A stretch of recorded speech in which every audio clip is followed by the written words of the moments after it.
you explain something like art to very practical people?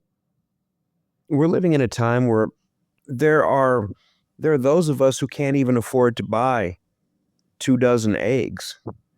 Why should we care about art? Why should we care about creativity? Arguably, this is the most uncreative period of time that's ever been in our existence as human beings. Music sounds the same. Artwork that's heralded is generally nothing more than a cash grab for investors. True talent gives way to manufactured lifestyles. And indeed, I think art is a reflection of life. I think it was Mos Def that said, if you want to know what's going on with the people, listen to the music.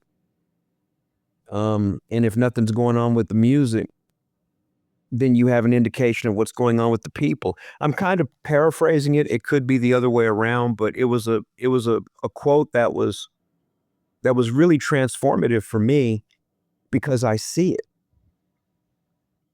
We talk about art being bad now. We talk about art being created by less talented people. But when I look at our society, it's governed by less talented people. Our populations are so practical that they have no room for imagination. And if you have no room for imagination, then you can't come up with anything, whether we're talking about art or whether we're talking about innovations that make our lives better.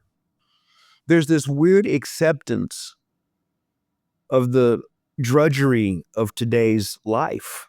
If you can even call it that, it's really automated existence. There's nothing in our lives that's permanent anymore. So there's little need to form permanent bonds or connections to things, including art. When you think about our clothing, it falls apart within 2 months, whether you're buying from Gucci or you're buying from Target. Our electronics are made to automatically fail after a certain period of time, no matter how many updates we avoid or updates we actually download. There's a set timer on everything. Even our longevity has been reduced and is a study in brevity. Generation Z is the first generation that is predicted to not outlive its predecessor. The norm may become dying at 50 and 60 years old. And we're no longer interested in legacy, in generational treasures that mark who we were as people, because who we are as people isn't very much anymore. We are automations that are dedicated to primary colors, red or blue.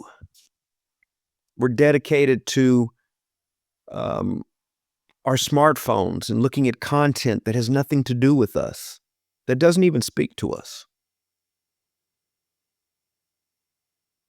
The entertainment that we take in, I don't know that any of us actually enjoys music anymore so much as that's a familiar sound, I'll go with it. When I watch a movie, it's like good enough. Things that exist nowadays, movies that exist nowadays that are considered great would be considered studies of mediocrity compared to times past. There's no consideration of quality. My question right now is, what do we do with these treasures of quality that no one wants? Will they even be relevant in the future? Will we care about these treasures? Or will we become so inundated by content that we start the first real steps towards willfully dehumanizing and deconstructing what a human is and turning into as much of a reflection of being an automation as possible? With the invention of AI, people are now looking for partners that are not flesh and blood, that have no soul, We are looking for things that are merely convenient, men and women. And as I ponder this, I get struck with this cold fear of becoming irrelevant. And, I have to say that's my ego speaking, because what does it matter that I become irrelevant and that there's no place for the pure artist anymore? What if I become irrelevant and my craft is no longer considered? The compulsion is still there to create. So was there actually a loss? I don't know. But the fear sometimes hits me cold and and white and hot, and I feel it every time I think about it. And I've been jolted out of my sleep. Ultimately, becoming irrelevant should be of no concern to me, strictly because I'll exist even if nobody knows that I exist. I am for the sake of being, and nothing can change that. But the gift I have as an artist, I always thought was meant to be shared. And now I'm finding out a different reality.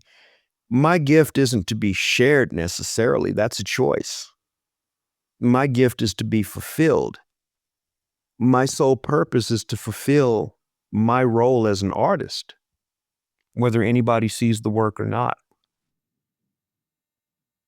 And perhaps real art will find its home and its destiny in the back rooms and the basements and the annexed parts of the house that many creatives operate from.